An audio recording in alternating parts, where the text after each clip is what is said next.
Look, don't shoot me. I'm just the messenger. What's going on, fam? You already know who it is. It's your boy, Charlie Mack. Today, I got a love devotion. This is for anybody who's in a relationship and feel like when it's time to make a decision, they always have to make it by themselves. This message is going to be called Making Decisions Together.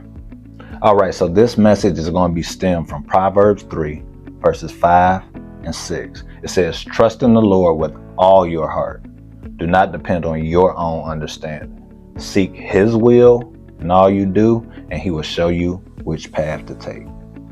Now, this simply means because of our emotions and things that we experienced in our past, we might make hasty decisions based off how we feel at the moment. But we need to ask God through prayer and through word what He thinks the best decision for you should be.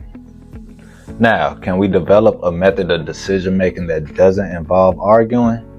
I think the answer is yes, but it doesn't imply dictatorship. And when I say that, I mean the husband that rules with the rod of iron, or the wife who insists of having the last word might get compliance, but guess what? You will not attain unity. And unity requires that you treat each other with respect. You understand that you will not always agree, but when you disagree, you will respect each other's ideas, even if you don't really understand them. Now, if you look at Ecclesiastes 4, verse 9, it states that two people are better than one. But how can that be true if one person acts alone?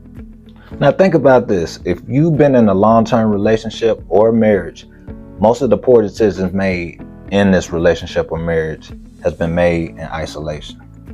Now, think about this for a second. If I made an important decision without consulting my wife, I'm limiting my wisdom, right? And how tragic is that when God constituted marriage as a partnership where two people work together as a team? And I emphasize this because if we share our different wisdom, we are far more likely to make wiser decisions, period. And if you look at Proverbs 3, the Bible clearly instructs us not to lean or depend on our own understanding. Now, certainly as a couple, above all, we need to ask God for wisdom as we make wise decisions. And as you do that, both partners' insights are necessary and valuable. Look, check it out. Life is already hard. Why go at it alone? Treat your spouse or your partner as a valued partner and recognize that God gave you a wealth of wisdom when He gave you them. As always, I hope this message was helpful to at least one person. I'll be back at you again tomorrow with another one. Until then, what I need you to do is keep your head on the swivel, love yourself, and only help who wants to be helped.